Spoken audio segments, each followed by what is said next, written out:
Now, I want to speak about the purse because I think it is something that contains almost every woman's life. If I open it up, oh goodness, you see, I haven't insured this yet because it's just hidden away in there, and it's relatively new. Yeah. There you go, proving your point once again that we need to keep up to date with that. But I have my ID. And I know that replacing this is an absolute nightmare. So you touched on it very briefly about keeping a copy in your safe. Let's elaborate on that. Yeah. So I would make a copy of this. Would I need to get it certified? Yes, that's the best way, because then the bank would accept it if it's a certified, original certified copy, not a copy of a certified copy. So just go to the police station with 2 or 3 copies and have it certified, and keep one in the safe and one maybe at the office. Because the worst thing about having your bag stolen is you can't get access to your money. And the bank won't listen. You can plead. You can do whatever. They won't let you have your money if you don't have any way of identifying yourself. Which I suppose is quite understandable. Absolutely. So it's just an easy way to do it. It's just to keep copies of everything on your, even other important documentation, your children's birth certificates. Just have certified copies made and just keep it in the safe. Just makes your life a lot easier when something does go wrong.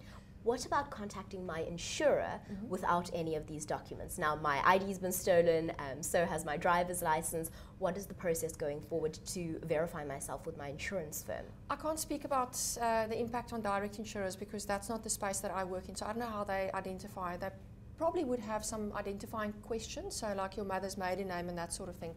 But if you have a broker, they will know you. They'll know your voice, they'll know who you are, and then they act as your agent, so they can, on your behalf, handle all the cases with your, all the requirements of your insurance company. Just make sure that you put everything in writing.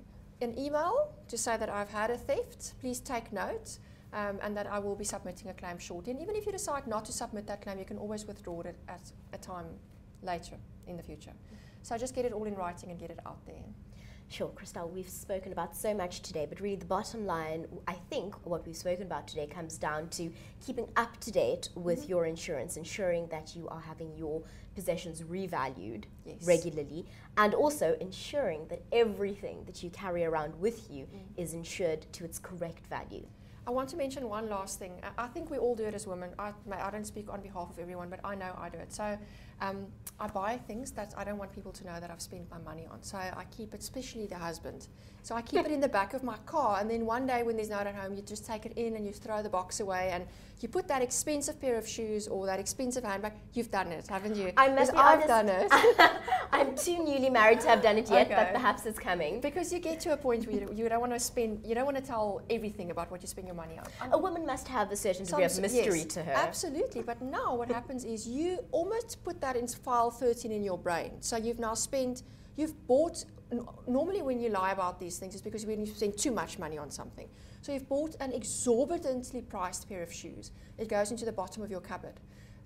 People forget that the contents of the cupboard, the wardrobe, forms part of the home contents, sum insured. Now you've got all these little treasures stashed away in the drawers.